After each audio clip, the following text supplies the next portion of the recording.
Welcome to Lash class. B English introduction to the world of ലിറ്ററേച്ചറിലെ model question പേപ്പറാണ് നമ്മൾ നോക്കുന്നത്. Question പേപ്പറിന്റെ ഒരു പാറ്റേണും ഓരോ മൊഡ്യൂളിൽ നിന്നും എത്ര മാർക്കിനുള്ള ക്വസ്റ്റ്യൻസ് ആണ് വരിക എന്നുള്ളതും ഓരോ മൊഡ്യൂളിൽ നിന്നും ഏത് രീതിയിലാണ് എസ്സേ വരുന്നത്, അതെങ്ങനെയാണ് ആൻസർ ചെയ്യേണ്ടത് എന്നീ കാര്യങ്ങളാണ് നമ്മൾ നോക്കുന്നത്. ആദ്യം നമുക്ക് ഓരോ മൊഡ്യൂളിന്റെയും വെയിറ്റേജ് അനുസരിച്ചുകൊണ്ട് എത്ര മാർക്കിനുള്ള ചോദ്യങ്ങളാണ് നമുക്ക് ഓരോ മൊഡ്യൂളിൽ നിന്നും പ്രതീക്ഷിക്കാവുന്നതാണ് നോക്കുന്നത്. നിങ്ങൾക്ക് ഇവിടെ കാണാവുന്നത് പോലെ റൈറ്റ് സൈഡിലെ കോളത്തിൽ ലാസ്റ്റ് കാണുന്നത് പോലെ നമുക്ക് ഫസ്റ്റത്തെ മൊഡ്യൂളിൽ ലവ് അക്രോസ് ടൈമിൽ നിന്ന് 20 മാർക്കിനുള്ള ചോദ്യങ്ങളാണ് പ്രതീക്ഷിക്കാവുന്നത്. നമുക്ക് അതിനകത്ത് 5 ചാപ്റ്റേഴ്സ് ആണുള്ളത്, 5 പോയിന്റ്സ്. അതിൽ നിന്ന് ടോട്ടലായിട്ട് നമുക്ക് 20 മാർക്കിനുള്ള ചോദ്യങ്ങളാണ് ഉണ്ടാവുന്നത്. രണ്ടാമത്തെ മൊഡ്യൂള് വാർ ആൻഡ് പീസ്, അതിൽ നിന്ന് നമുക്ക് 15 മാർക്കിനുള്ള ചോദ്യങ്ങളാണ് വരുന്നത്. പക്ഷെ അതിൽ നമുക്കൊരു ചാപ്റ്റർ കുറവുണ്ട്. 4 ചാപ്റ്റേഴ്സ് ആണ് നമുക്ക് അതിനകത്തുള്ളത്. അതിൽ നിന്നായിട്ട് നമുക്ക് 15 മാർക്കിനുള്ള ചോദ്യങ്ങളാണ് പ്രതീക്ഷിക്കാവുന്നത്. അപ്പൊ ആദ്യത്തെ 2 മൊഡ്യൂൾ നമ്മൾ കാണുന്നത് ശരാശരി ഒരു ചാപ്റ്ററിൽ നിന്ന് 4 മാർക്ക് എന്നുള്ള രീതിയിലാണ്. കാരണം 5 ചാപ്റ്ററിൽ നിന്ന് 20 മാർക്ക്, 4 ചാപ്റ്ററിൽ നിന്ന് 15 മാർക്ക് എന്നുള്ള രീതിയിലാണ് വന്നിരിക്കുന്നത്. പക്ഷെ മൂന്നാമത്തെ മൊഡ്യൂൾ നമുക്ക് 4 ചാപ്റ്റേഴ്സിൽ നിന്നായിട്ട് 20 മാർക്കിനുള്ള ക്വസ്റ്റ്യൻസ് വരുന്നുണ്ട്. അപ്പോൾ ശരാശരി 5 മാർക്ക് ഒരു ചാപ്റ്റർ എന്ന് വരുന്ന രീതിയിൽ കുറച്ച് വെയിറ്റേജ് ഇവിടെ കൂടുന്നതായിട്ട് നമുക്ക് കാണാം. പിന്നെ നമുക്ക് ലാസ്റ്റ് മൊഡ്യൂളിൽ നിന്ന് 15 മാർക്കാണ് വരുന്നത്. അതിൽ നമുക്ക് 4 ചാപ്റ്റേഴ്സ് ആണുള്ളത്. അപ്പോൾ ശരാശരി ഒരു ചാപ്റ്ററിന് 4 മാർക്ക് എന്നുള്ള രീതിയിൽ 4 ചാപ്റ്റേഴ്സ് നിന്നായിട്ട് നമുക്ക് 15 മാർക്കാണ് വരുന്നത്. അപ്പൊ ഇത്തരത്തിൽ നമുക്ക് ആദ്യത്തെ മൊഡ്യൂളിൽ നിന്ന് 20 മാർക്കിനുള്ള ചോദ്യങ്ങൾ, രണ്ടാമത്തെ മൊഡ്യൂളിൽ നിന്ന് 15 മാർക്കിനുള്ള ചോദ്യങ്ങൾ, മൂന്നാമത്തെ മൊഡ്യൂളിൽ നിന്ന് 20 മാർക്കിനുള്ള ചോദ്യങ്ങൾ, നാലാമത്തെ മൊഡ്യൂളിൽ നിന്ന് 15 മാർക്കിനുള്ള ചോദ്യങ്ങൾ എന്ന രീതിയിലാണ് നമുക്ക് വെയിറ്റേജ് കവർ ചെയ്തിരിക്കുന്നത്. ഇനി നമ്മൾ ക്വസ്റ്റ്യൻ പേപ്പറിന്റെ പാറ്റേൺ ആണ് നോക്കുന്നത്. നമുക്ക് ആദ്യത്തെ സെക്ഷനിൽ ഷോർട്ട് ക്വസ്റ്റ്യൻസ് ആണ് വരുന്നത്. 3 മാർക്കിന്റെ ചോദ്യങ്ങളാണ്. 10 ചോദ്യങ്ങൾ നമുക്കുണ്ട്. പക്ഷെ നമുക്ക് 24 മാർക്കാണ് അതിന്റെ സീലിംഗ് ആയിട്ട് ലഭിക്കുന്നത്. അപ്പോൾ നമുക്ക് 1-2 ക്വസ്റ്റ്യൻസ് കറക്റ്റ് ആയിട്ട് ആൻസർ ചെയ്യാൻ സാധിച്ചില്ലെങ്കിലും 3 മാർക്ക് കിട്ടിയില്ല, ഒരു 1-1.5 മാർക്കൊക്കെയാണ് 1-2 ചോദ്യങ്ങൾക്ക് നമുക്ക് ലഭിച്ചെന്നുണ്ടെങ്കിലും നമുക്ക് കുഴപ്പമില്ല.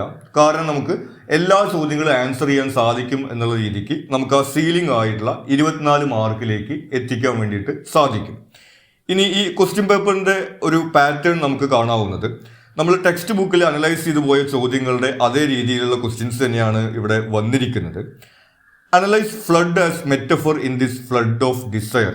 അവയാറിന്റെ വാട്ട് ഹി സെഡ് എന്ന് പോയെന്നുള്ള ചോദ്യമാണ്. അവിടെ സ്പീക്കറിന്റെ ആ ഒരു ഡിസയറിനെ ഒരു ഫ്ലഡിനോട്, പ്രണയത്തെ പ്രളയത്തോട് ഉപമിക്കുന്നതായിട്ടാണ് നമ്മൾ കാണുന്നത്. അപ്പൊ നമുക്കറിയാം ഈ ഫ്ലഡ് എന്ന് പറയുന്നത് നിയന്ത്രിക്കാൻ കഴിയാത്ത വികാരങ്ങളുടെ സിമ്പൽ എന്നുള്ള രീതിയിലാണ് ആ ഒരു മെറ്റഫോർ അവിടെ ഉപയോഗിച്ചിരിക്കുന്നത്. ഈ ക്വസ്റ്റ്യൻസ് എല്ലാം തന്നെ നമ്മൾ അതാത് ചാപ്റ്റേഴ്സിന്റെ വീഡിയോസിൽ ഡിസ്കസ് ചെയ്ത് പോയിട്ടുള്ളതാണ്. അപ്പോൾ നിങ്ങൾക്ക് ആ വീഡിയോസ് കാണുമ്പോൾ കുറച്ചുകൂടി വ്യക്തമായിട്ട് മനസ്സിലാവും. ഇനി illustrate the reasons mention by the poet for getting a scary feeling. Skandaswami എന്നുള്ള ക്വസ്റ്റ്യൻ ആണ്. നമ്മുടെ സ്പീക്കർക്ക് ഒരു സ്കേറി ഫീലിംഗ് ലഭിക്കുന്നതിനെ കുറിച്ച് പറയുന്നുണ്ട്.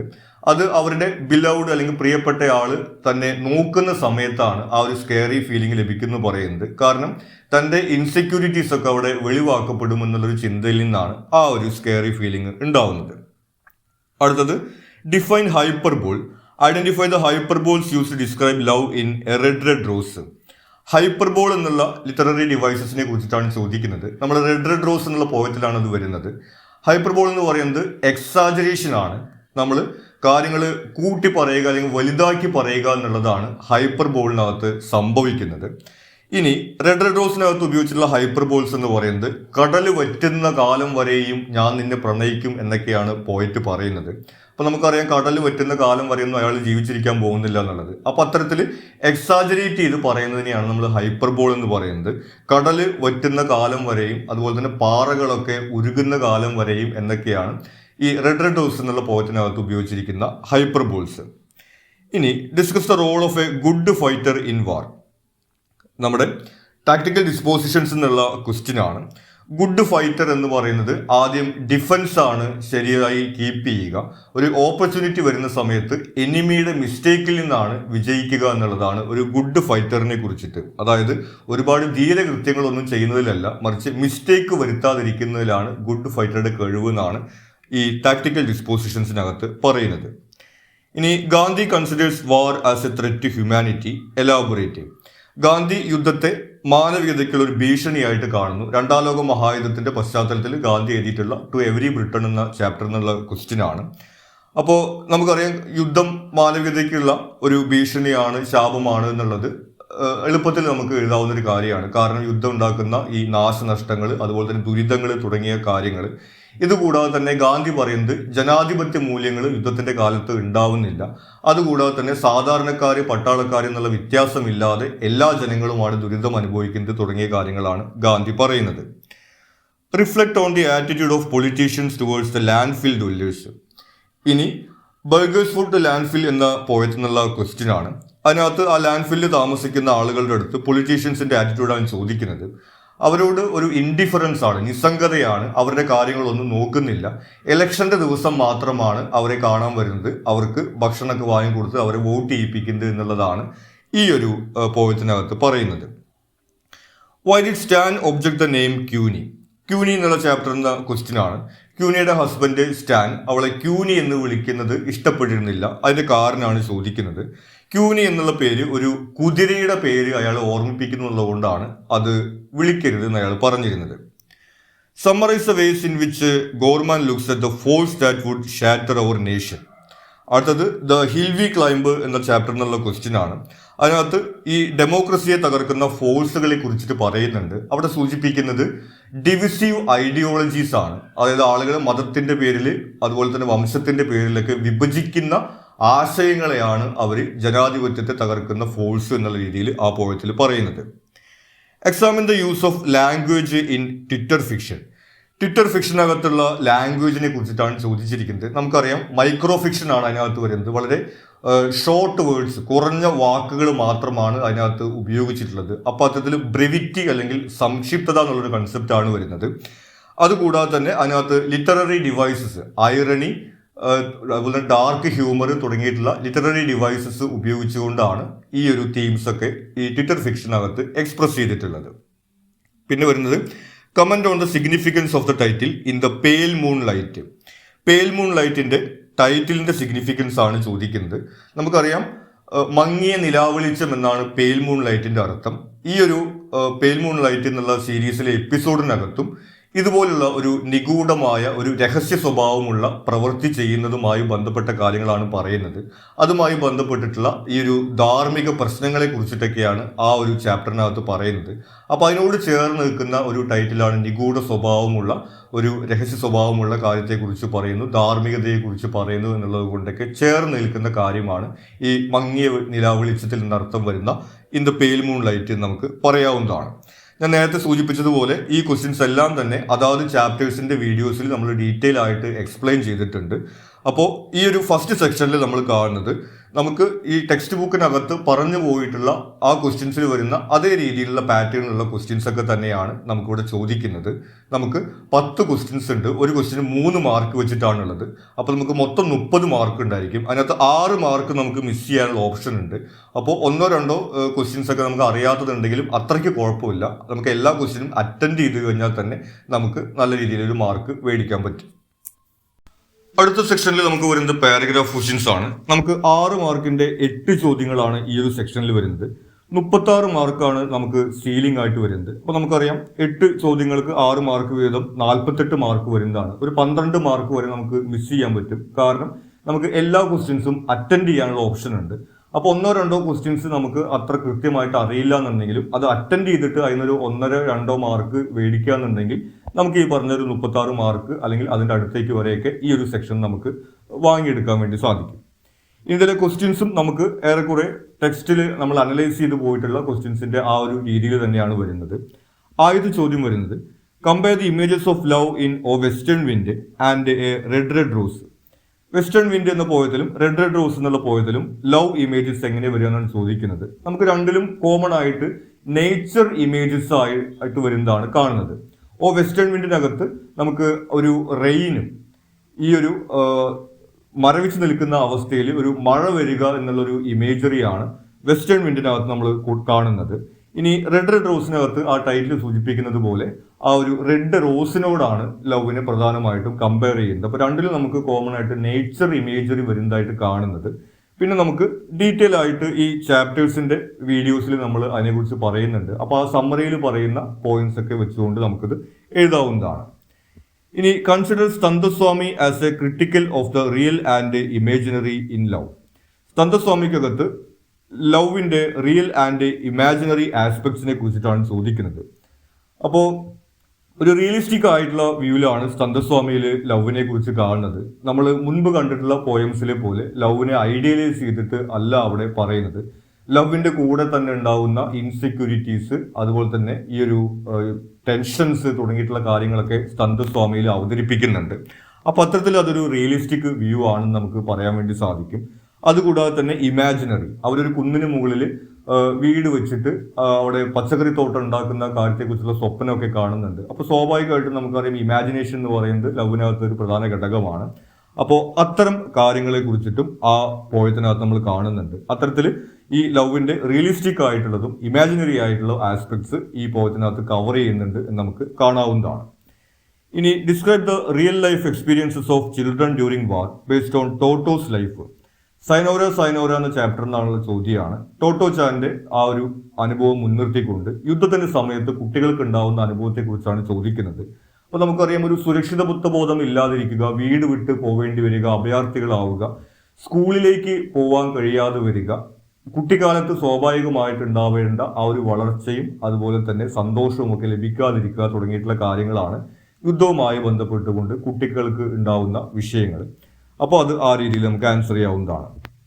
ഇനി interpret the role of media in creating hated and manipulating truth in the contemporary world. Maria റെസയുടെ chapter എന്നുള്ള ക്വസ്റ്റ്യനാണ്. നൊബേൽ പ്രൈസ് ലെക്ചർ എന്നുള്ള ചോദ്യമാണ്. ഈ മീഡിയ എങ്ങനെയാണ് ഈ പുതിയ സമൂഹത്തിനകത്ത്, ആധുനിക ലോകത്ത് വെറുപ്പും അതുപോലെ തന്നെ അസത്യവും ഒക്കെ പ്രചരിപ്പിക്കുന്നതാണ് ചോദിക്കുന്നത്. അപ്പോൾ ഹേറ്റഡുമായി ബന്ധപ്പെട്ടുകൊണ്ട് ഒരു സോഷ്യൽ മീഡിയ ആൽഗോരിതംസിനെ കുറിച്ചിട്ടാണ് പറയുന്നത്.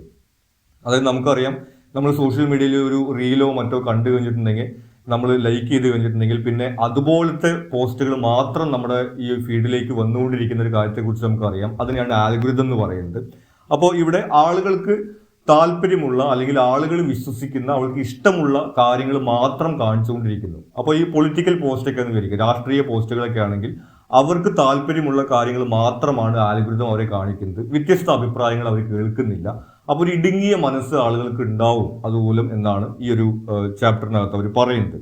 അതുപോലെ തന്നെ നമുക്കറിയാം, വ്യാജ വാർത്തകൾ വ്യാപകമായിട്ട് പ്രചരിപ്പിക്കപ്പെടുന്നുണ്ട്. അവിടെയും ഈ ആൽഗോരിതം തന്നെയാണ് വരുന്നത്. കാരണം ഈ എൻഗേജ്മെന്റ് നോക്കിയിട്ടാണ്, ലൈക്കും കമന്റും നോക്കിയിട്ടാണ് ഈ പോസ്റ്റുകളെല്ലാം തന്നെ ബൂസ്റ്റ് ചെയ്യപ്പെടുന്നത്.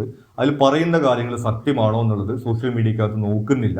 ഇത്തരം പോയിന്റുകളാണ് അവർ ഈ പുതിയ കാലഘട്ടത്തിൽ മീഡിയ ഉപയോഗിച്ചുകൊണ്ട് വെറുപ്പും അസത്യവും ഒക്കെ പ്രചരിപ്പിക്കുന്നതിനെ കുറിച്ചിട്ട് പറയുന്നത്. ഞാൻ നേരത്തെ സൂചിപ്പിച്ചതുപോലെ ഈ ചാപ്റ്ററിന്റെ വീഡിയോയിൽ നമ്മളിത് ഡീറ്റെയിൽ ആയിട്ട് അതിനെക്കുറിച്ച് പറയുന്നുണ്ട്. അപ്പോൾ നമുക്കത് കണ്ടു കഴിഞ്ഞാൽ കുറച്ചുകൂടി വ്യക്തമായിട്ട് മനസ്സിലാവും. Outline the nature of relationship that exist between the narrator and Queenie. Queenie എന്നുള്ള ചോദ്യമാണ്. ക്യൂനിയും അവരുടെ സ്റ്റെപ്പ് സിസ്റ്റർ ക്രിസിയും തമ്മിൽ റിലേഷൻഷിപ്പിനെ കുറിച്ചിട്ടാണ് ചോദിക്കുന്നത്. ഒരു കോംപ്ലക്സ് റിലേഷൻഷിപ്പാണ് നമുക്ക് അവിടെ കാണാൻ സാധിക്കുന്നത്. അവരുടെ കുട്ടിക്കാലത്ത് അവർ സ്റ്റെപ്പ് സിസ്റ്റേഴ്സ് ആയിരുന്നിട്ട് പോലും അവർ തമ്മിൽ വളരെ അടുപ്പമുള്ളത് നമുക്ക് കാണാൻ വേണ്ടി സാധിക്കും. എന്നാൽ പിന്നീട് അവർ വളർന്ന് അവരവരുടെ ലോകത്തേക്ക് പോകുന്ന സമയത്ത് അതിനകത്ത് ഒരു കുറവുണ്ടാവുന്നത് നമ്മൾ കാണുന്നുണ്ട്. ക്രിസിയെ സംബന്ധിച്ചിട്ട് ക്യൂനിയുമായിട്ടുള്ള അറ്റാച്ച്മെന്റ് നിലനിൽക്കുന്നുണ്ട്, കണക്ട് ചെയ്യാൻ വേണ്ടി ശ്രമിക്കുന്നുണ്ട്. എന്നാൽ ക്യൂനി അവളുടെ ജീവിതവുമായി ബന്ധപ്പെട്ടുകൊണ്ട് പോവുകയും ആ ഒരു കണക്ഷൻ നിലനിർത്താതിരിക്കുന്നതുമായിട്ടാണ് നമ്മൾ ആ ചാപ്റ്ററിനകത്ത് കാണുന്നത്. Comment on the significance of the surrealist sequence at the end of the movie adults in the room. ഇനി അഡൾട്ട്സ് ഇൻ ദ റൂം എന്ന മൂവിയിലെ ക്ലൈമാക്സ് സീനിൽ വരുന്ന സർറിയലിസ്റ്റ് സീക്വൻസിനെ കുറിച്ചാണ് ചോദിക്കുന്നത്.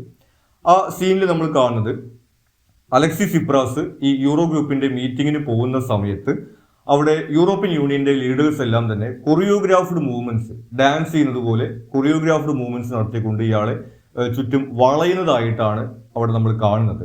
അപ്പോൾ ആ ഒരു പൊളിറ്റിക്കൽ പ്രഷർ, ആ രാഷ്ട്രീയ സമ്മർദ്ദം അവർ ഉപയോഗിക്കുന്നതിന്റെ ഒരു സിമ്പലായിട്ടാണ് ആ ഒരു സർറിയൽ സീക്വൻസ് നമ്മൾ കാണുന്നത്.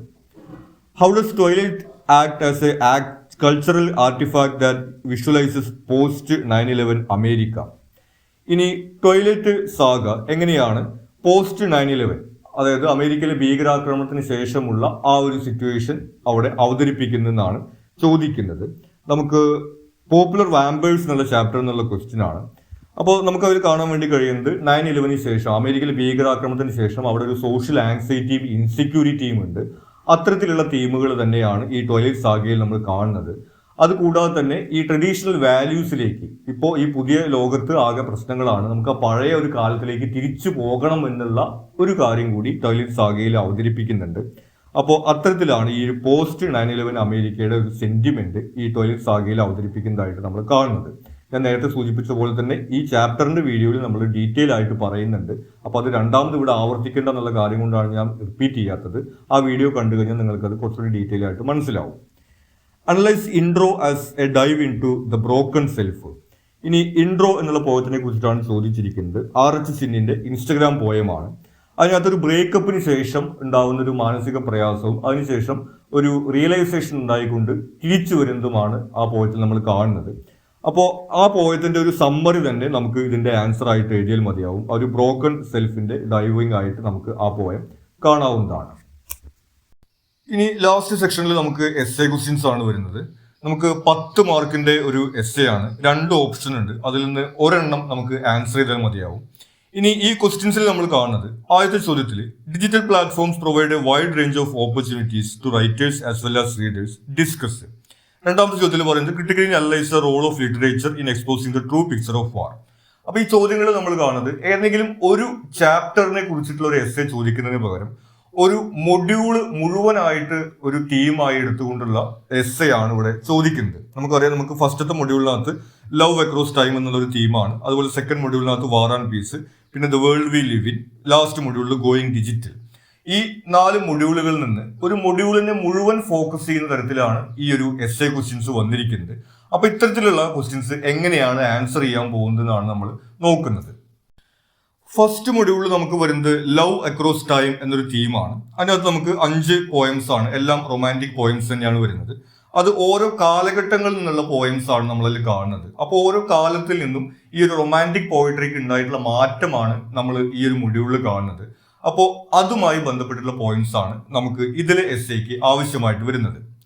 ആദ്യം മിഡീവൽ ലവ് ആണ് വരുന്നത്. Focused on spiritual and physical separation.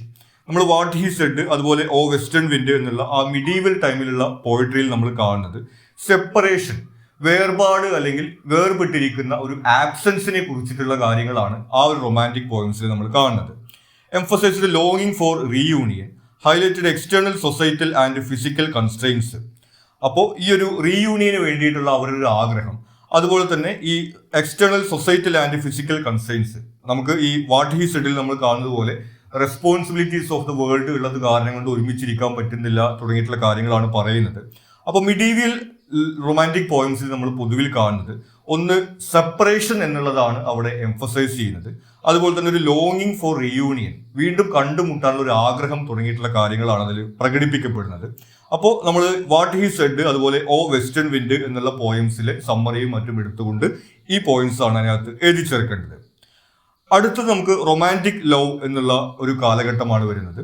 അവിടെ elevated passion and devotion, idealised view of love as eternal. നമുക്ക് റെഡ് റോസിനകത്താണ് അങ്ങനെ ഒരു റൊമാൻറ്റിക് ലവ് കാണുന്നത്. അവിടെ ഐഡിയലൈസ്ഡ് ഒരു വ്യൂ ആണ് കാണുന്നത്. അതായത് ട്രൂ ലവ്, ഇറ്റേണൽ ലവ് തുടങ്ങിയിട്ടുള്ള കൺസെപ്റ്റുകളാണ് റൊമാൻറ്റിക് ലവ് പോയട്രിയിൽ നമ്മൾ കാണുന്നത്. അതുകൂടാതെ തന്നെ പാഷൻ, വളരെ പാഷനറ്റ് ആയിട്ടുള്ള രീതിയിലാണ് അവിടെ ഈ ഒരു ലവ് ഡിക്ലറേഷൻ നടക്കുന്നത്. അപ്പോൾ ആ ഒരു പാഷനിലും അതുപോലെ തന്നെ ഈ ഒരു ഐഡിയലൈസേഷനിലും ഫോക്കസ് ചെയ്യുന്ന റൊമാൻറ്റിക് പോയിട്രിയാണ് നമുക്ക് ഈ ഒരു കാലഘട്ടത്തിൽ കാണുന്നത്. ആ റെഡ് റോസ് എന്നുള്ള സമ്മറിയും എക്സാമ്പിൾസ് ഒക്കെ എടുത്തുകൊണ്ട് ആ പോയിന്റ്സ് നമ്മൾ അവതരിപ്പിക്കാം. പിന്നെ ലാസ്റ്റ് വരുന്നത് മോഡേൺ ലവ് ആണ്. Explores emotional depth, transformation and the interplay of vulnerability and self awareness. ഇനി നമ്മൾ ബിഫോർ യു കെയിം, അതുപോലെ സ്കന്ദസ്വാമി എന്നുള്ള മോഡേൺ പോയംസിൽ നമ്മൾ കാണുന്നത് ഒരു ട്രാൻസ്ഫോർമേറ്റീവ് പവർ. ബിഫോർ യു കെയിമിൽ നമ്മൾ കാണുന്നത് ഒരു ട്രാൻസ്ഫോർമേറ്റീവ് പവർ ആയിട്ട് ലവ് വരുന്നതിനെ കുറിച്ചിട്ട് പറയുന്നുണ്ട്. അതുകൂടാതെ തന്നെ സ്കന്ദസ്വാമിയിൽ ബിഫോർ യു കെയിമിൽ നമ്മൾ കോമൺ ആയിട്ട് കാണുന്ന ഒരു വൾണറബിലിറ്റി ആണ്. ഈ റൊമാൻറ്റിക് റിലേഷൻഷിപ്പിലാവുന്ന സമയത്ത് ഉണ്ടാവുന്ന ഒരു ഇമോഷണൽ വൾണറബിലിറ്റി, അതുപോലെ തന്നെ സെൽഫ് അവയർനെസ് തുടങ്ങിയിട്ടുള്ള കാര്യങ്ങളെ കുറിച്ച്, ഇൻസെക്യൂരിറ്റി തുടങ്ങിയിട്ടുള്ള ലവിന്റെ 2 വശങ്ങളെ കുറിച്ചിട്ട് കൂടി മോഡേൺ ലവ് പോയംസിനകത്ത് പറയുന്നതായിട്ട് നമ്മൾ കാണുന്നുണ്ട്.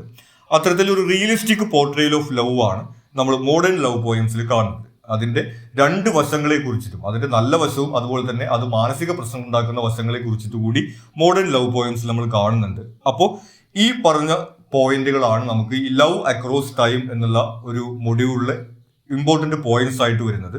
നേരത്തെ സൂചിപ്പിച്ചതുപോലെ ഈ പോയിന്റ്സ് ഒക്കെ ഹൈലൈറ്റ് ചെയ്ത് കാണിക്കുന്നതിന് വേണ്ടി ഇതിലുള്ള പോയംസിൽ നിന്നുള്ള കാര്യങ്ങൾ എടുത്തു ചേർത്തുകൊണ്ടാണ് ഈ ഒരു മൊഡ്യൂൾ എന്നുള്ള എസ്സേ നമ്മൾ എഴുതേണ്ടത്. അടുത്ത മൊഡ്യൂൾ നമ്മൾ കാണുന്നത് വാർ ആൻഡ് പീസ് എന്നുള്ളൊരു തീമാണ്. യുദ്ധത്തിന്റെ നേർചിത്രം അവതരിപ്പിക്കുന്നതിലും സമാധാനത്തിന് വേണ്ടി പ്രവർത്തിക്കുന്നതിലും ലിറ്ററേച്ചറിന്റെ പങ്കാണ് ഈ ഒരു മൊഡ്യൂളിനകത്ത് തീമായിട്ട് വരുന്നത്. Literature serves as a mirror to the brutal realities of war, countering propaganda and romanticized depictions. അപ്പോൾ യുദ്ധത്തെ സംബന്ധിച്ചിട്ട് രാജ്യസ്നേഹവുമായും മറ്റൊക്കെ ബന്ധപ്പെടുത്തിക്കൊണ്ടുള്ള പ്രൊപ്പഗാണ്ടയൊക്കെ നമ്മുടെ സമൂഹത്തിൽ നിലനിൽക്കുന്നുണ്ട് നമുക്കറിയാം. അതിനെയൊക്കെ മറികടന്നുകൊണ്ട് യുദ്ധത്തിന്റെ യഥാർത്ഥ ചിത്രം അവതരിപ്പിക്കുന്നതിൽ ലിറ്ററേച്ചറിന് ഒരു പങ്കുണ്ടെന്നാണ് നമ്മൾ പറയുന്നത്. Works like Totto Chan highlight the psychological and physical toll of war on children and civilians.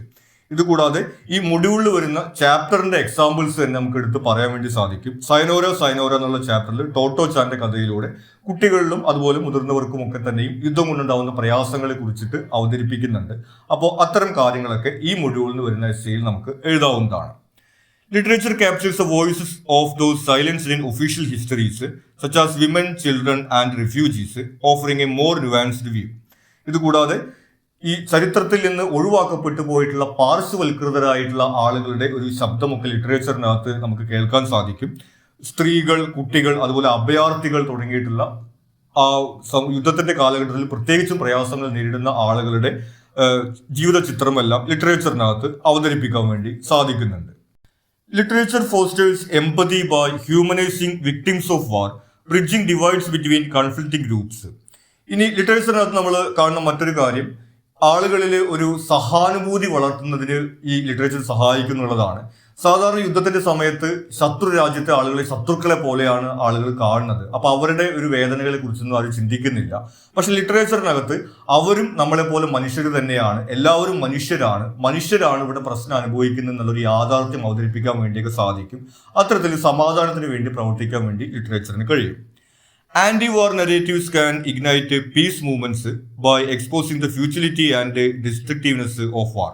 അപ്പോൾ ഇത്തരത്തിൽ ഈ ലിറ്ററേച്ചറിനകത്ത് യുദ്ധത്തിന്റെ ഒരു നിഷ്ഫലതയും അതുപോലെ തന്നെ ക്രൂരതയും ഒക്കെ അവതരിപ്പിക്കുന്നതിലൂടെ യുദ്ധത്തിനെതിരായിട്ട് ആളുകൾക്ക് ഒരു ചിന്ത ഉണ്ടാവുകയും യുദ്ധത്തിനെതിരായിട്ട് പ്രവർത്തിക്കാൻ വേണ്ടിയിട്ട് ആളുകളെ പ്രേരിപ്പിക്കുകയൊക്കെ ലിറ്ററേച്ചർ ചെയ്യുന്നുണ്ട്.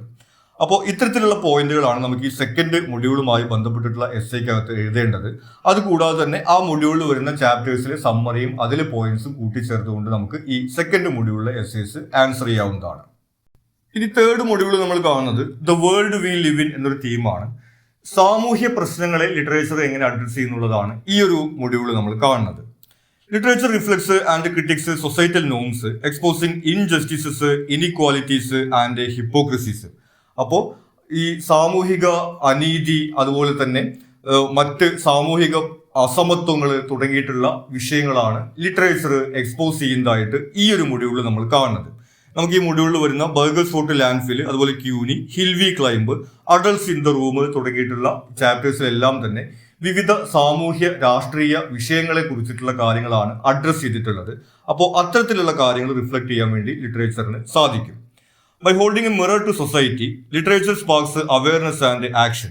അങ്ങനെ ഒരു സമൂഹത്തിന്റെ കണ്ണാടി എന്ന രീതിയിൽ പ്രവർത്തിക്കുന്നതിലൂടെ ആളുകൾക്ക് ഒരു അവയർനെസ് കൊടുക്കുകയും അതുപോലെ ആളുകളെ ആക്ടിവിറ്റിയിലേക്ക് പ്രേരിപ്പിക്കുകയും ചെയ്യാൻ ലിറ്ററേച്ചറിന് സാധിക്കും. Literature captures the voices of marginalised communities, challenging dominant narratives and fostering inclusivity. ഇതുകൂടാതെ പാർശ്വവൽകൃതരായിട്ടുള്ള ആളുകളുടെ ഒരു ശബ്ദമാകാൻ വേണ്ടി ലിറ്ററേച്ചറിന് കഴിയും. പ്രത്യേകിച്ച് നമ്മൾ ബർഗേഴ്സ് ഫോർട്ട് ലാൻഡ്ഫില്ലിനകത്ത് നമ്മൾ കാണുന്നുണ്ട്, ചേരിയിലൊക്കെ താമസിക്കുന്ന ആളുകളുടെ ശബ്ദമാണ് ആ ഒരു പോയത്തിൽ നമ്മൾ കേൾക്കുന്നത്. അപ്പോൾ അത്തരത്തിൽ പാർശ്വവൽക്കൃതമായിട്ടുള്ള ആളുകളുടെ ഒരു ശബ്ദമാകാൻ ലിറ്ററേച്ചറിന് കഴിയുന്നു. പിന്നെ വിവിധ സാമൂഹ്യ രാഷ്ട്രീയ പ്രശ്നങ്ങൾ ഹൈലൈറ്റ് ചെയ്യാൻ വേണ്ടി ലിറ്ററേച്ചറിന് സാധിക്കുന്നു. അപ്പോൾ ഈ ഒരു മൊഡ്യൂളിൽ വരുന്ന ചാപ്റ്റേഴ്സ് ഉണ്ട്. ക്യൂനിക്കകത്ത് നമ്മൾ കാണുന്നത് ക്യൂനിയുടെ ഹസ്ബൻഡ് ഒരു ജലസ് ആയിട്ടുള്ള ഒരു ക്യാരക്ടറായിട്ടാണ് നമ്മൾ കാണുന്നത്, ഒരു കൺട്രോളിങ് നേച്ചറാണ്. അപ്പോൾ അത്തരത്തിലുള്ള ഒരു കാര്യം. അതുപോലെ ഹിൽവി ക്ലൈംബിനകത്ത് നമ്മൾ ഡെമോക്രസിയുടെ കാര്യമാണ് കാണുന്നത്. അഡൾട്ട്സ് ഇൻ ദ റൂമിനകത്ത് നമ്മൾ ഡെമോക്രസിക്കകത്ത് ഈ ബ്യൂറോക്രസി വർക്ക് ചെയ്യുന്ന ഉദ്യോഗസ്ഥന്മാരും ബാങ്ക് ഉദ്യോഗസ്ഥരും എല്ലാം കൂടി ചേർന്ന് ജനാധിപത്യം ഇല്ലാതാക്കുന്ന ഒരു കാര്യമാണ് അഡൾട്ട്സ് ഇൻ ദ റൂമിൽ കാണുന്നത്. അപ്പോൾ അത്തരത്തിൽ ഈ ചാപ്റ്റേഴ്സുമായിട്ട് കണക്ട് ചെയ്തുകൊണ്ട് അതിൽ സമ്മറിയും തീംസും എല്ലാം കൂട്ടിച്ചേർത്തുകൊണ്ട് നമുക്ക് ഈ ഒരു മൊഡ്യൂളിൽ നിന്ന് വരുന്ന എസ്സേ ആൻസർ ചെയ്യാവുന്നതാണ്. ഇനി ലാസ്റ്റ് മൊഡ്യൂൾ നമുക്ക് തീമായിട്ട് വരുന്നത് ഗോയിങ് ഡിജിറ്റൽ ആണ്. ഡിജിറ്റൽ മീഡിയയുടെയും സോഷ്യൽ മീഡിയയുടെയും സാധ്യതകളാണ് ഈ ഒരു മൊഡ്യൂളിനകത്ത് നമ്മൾ കാണുന്നത്. Social opportunities. Digital platforms enable writers to connect with a global audience, fostering interactions and discussions. അപ്പോൾ ഡിജിറ്റൽ പ്ലാറ്റ്ഫോംസ് റൈറ്റേഴ്സിനെ ഒരു ഗ്ലോബൽ ഓഡിയൻസുമായിട്ട് കണക്ട് ചെയ്യാൻ വേണ്ടി സാധിക്കുന്നു. ലോകത്ത് എവിടെയുമുള്ള ആളുകൾക്ക് ട്വിറ്ററിലൂടെയോ അല്ലെങ്കിൽ ഇൻസ്റ്റഗ്രാമിലൂടെയോ ഒക്കെ എഴുതുന്ന കാര്യങ്ങൾ വായിക്കാനുള്ള ഒരു അവസരം ഈ ഡിജിറ്റൽ മീഡിയ നൽകുന്നുണ്ട്. Readers can access diverse voices, including marginalized perspectives, broadening their understanding of society. ഇതേപോലെ തന്നെയാണ് റീഡേഴ്സിനെ സംബന്ധിച്ചും വരുന്നത്. അവർക്ക് ലോകത്തിന്റെ വിവിധ ഭാഗങ്ങളിൽ നിന്നുള്ള ആളുകൾ എഴുതുന്ന കാര്യങ്ങൾ ഈ സോഷ്യൽ മീഡിയയിലൂടെയും ഡിജിറ്റൽ മീഡിയയിലൂടെയും വായിക്കാനും അത്തരത്തിൽ അവരുടെ ഒരു ലോക വീക്ഷണം മെച്ചപ്പെടുത്താനും ഒക്കെ അവസരം ലഭിക്കുന്നു. പിന്നെ നമ്മൾ കാണുന്നത് പൊളിറ്റിക്കൽ ഓപ്പർച്യൂണിറ്റീസ് ആണ്. Writers can use digital platforms to highlight social and political issues, advocate for change and mobilize readers for causes. അപ്പോൾ ഡിജിറ്റൽ പ്ലാറ്റ്ഫോംസിലൂടെ ഇങ്ങനെ പൊളിറ്റിക്കൽ, സോഷ്യൽ ആയിട്ടുള്ള രാഷ്ട്രീയ സാമൂഹികമായിട്ടുള്ള വിഷയങ്ങൾ ഹൈലൈറ്റ് ചെയ്ത് കഴിഞ്ഞാൽ അതൊരു വൈഡർ ആയിട്ടുള്ള ഒരു ഗ്ലോബൽ ഓഡിയൻസിലേക്ക് എത്തിക്കാൻ വേണ്ടി സാധിക്കുന്ന ഒരു സാധ്യതയൊക്കെ ഡിജിറ്റൽ മീഡിയയ്ക്ക് ഉണ്ട്.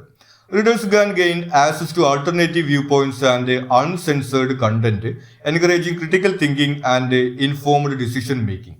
ഇനി റീഡേഴ്സിനെ സംബന്ധിച്ചിട്ട് ഡിജിറ്റൽ മീഡിയയിലൂടെ ഈ വ്യത്യസ്തമായിട്ടുള്ള വ്യൂ പോയിന്റ്സ് കാണാനും അതുപോലെ തന്നെ സെൻസർഷിപ്പിന്റെ വലിയ രീതിയിലുള്ള പ്രശ്നങ്ങൾ ഡിജിറ്റൽ മീഡിയക്കകത്തില്ല. അപ്പോൾ അത്തരത്തിൽ അവർക്ക് ഈ വ്യൂ പോയിന്റ്സ് ഒക്കെ എക്സ്പ്ലോർ ചെയ്യാനും വേണ്ടിയിട്ട് ഡിജിറ്റൽ മീഡിയയിലൂടെ സാധിക്കും. പിന്നെ വരുന്നത് കൾച്ചറൽ ഓപ്പർച്യൂണിറ്റീസ് ആണ്. Writers can experiment with multimedia story telling, integrating visuals, audio and text. ഇനി എക്സ്പെരിമെന്റൽ ആയിട്ടുള്ള വ്യത്യസ്തമായിട്ടുള്ള സ്റ്റോറി ടെല്ലിങ്ങിനുള്ള അവസരം ഡിജിറ്റൽ മീഡിയ നൽകുന്നുണ്ട്. നമ്മൾ ട്വിറ്റർ ഫിക്ഷനകത്ത് കാണുന്നുണ്ട് മൈക്രോ ഫിക്ഷൻ എന്നുള്ള ഒരു മെത്തേഡ്, ഒരു എക്സ്പെരിമെന്റൽ മോഡലിൽ അവിടെ അവതരിപ്പിക്കുന്നത്. അതുകൂടാതെ തന്നെ ദ പോപ്പുലർ വാമ്പയേഴ്സ് എന്നുള്ള ചാപ്റ്ററിൽ നമ്മൾ കാണുന്നുണ്ട് വാമ്പയർ എന്നുള്ള കൺസെപ്റ്റ് വ്യത്യസ്തമായ രീതിയിൽ അവതരിപ്പിക്കുന്നത്. അങ്ങനെ എക്സ്പെരിമെന്റേഷനുള്ള ഒരു സാധ്യതയൊക്കെ ഡിജിറ്റൽ മീഡിയ നൽകുന്നു. Diverse cultures and languages find representation, breaking the hegemony of dominant literary traditions. ഇനി വ്യത്യസ്തമായിട്ടുള്ള സംസ്കാരങ്ങളും ഭാഷകളും ഒക്കെ ഒരു പ്ലാറ്റ്ഫോമായിട്ട് ഡിജിറ്റൽ മീഡിയ ഉപയോഗിക്കാൻ സാധിക്കും എന്നുള്ളതാണ് നമുക്ക് അതിൻ്റെ മറ്റൊരു ബെനിഫിറ്റ് ആയിട്ട് പറയാവുന്നത്. അപ്പോൾ ഇത്തരം കാര്യങ്ങളാണ് ഈ ഒരു മൊഡ്യൂളിൽ നിന്നുള്ള എസ്സേക്ക് നമുക്ക് ആൻസർ ആയിട്ട് എഴുതേണ്ടി വരിക. അതിൻ്റെ കൂടെ തന്നെ നമ്മൾ നേരത്തെ സൂചിപ്പിച്ച പോലെ ട്വിറ്റർ ഫിക്ഷൻ എന്നുള്ള ആ ഒരു ചാപ്റ്റർ, അതിലെ ഒരു സമ്മറിയും പോയിന്റ്സും ഒക്കെ, അതുപോലെ തന്നെ ഈ ഇൻട്രോ എന്നുള്ള ആ ഒരു പോയും, ഇൻസ്റ്റഗ്രാം പോയിട്രി എന്നുള്ള ആ ഒരു കൺസെപ്റ്റും, അത്തരം കാര്യങ്ങൾ ഈ മൊഡ്യൂളിൽ നിന്ന് വരുന്ന ചാപ്റ്റേഴ്സിൻ്റെ സമ്മറിയും പോയിന്റ്സും ഈ പറഞ്ഞിട്ടുള്ള കോമൺ ആയിട്ടുള്ള പോയിന്റ്സും കൂട്ടിച്ചേർത്തുകൊണ്ട് നമുക്ക് ഈ ഒരു മൊഡ്യൂളിൽ നിന്ന് വരുന്ന ക്വസ്റ്റ്യൻസ് ആൻസർ ചെയ്യാവുന്നതാണ്. അപ്പോൾ ഇത്തരം കാര്യങ്ങളാണ് നമുക്ക് ഈ ഒരു ക്വസ്റ്റ്യൻ പേപ്പറിൻ്റെ പാറ്റേണും അതുപോലെ തന്നെ ഓരോ മൊഡ്യൂളിൻ്റെ വെയിറ്റേജും തമ്മിൽ ബന്ധപ്പെടുത്തി പറയാവുന്നത്. അപ്പോൾ ഈ രീതിയിൽ കാര്യങ്ങളൊക്കെ ശ്രദ്ധിച്ചു കഴിഞ്ഞിട്ടുണ്ടെങ്കിൽ നിങ്ങൾക്ക് നല്ല രീതിയിൽ ആൻസർ ചെയ്യാനും നല്ല മാർക്ക് വാങ്ങാനും സാധിക്കും. നിങ്ങൾക്ക് എല്ലാവർക്കും എക്സാം നല്ല എളുപ്പം ഉണ്ടാവട്ടെ, നല്ല മാർക്ക് കിട്ടട്ടെ എന്ന് ഞാൻ ആശംസിക്കുന്നു. താങ്ക്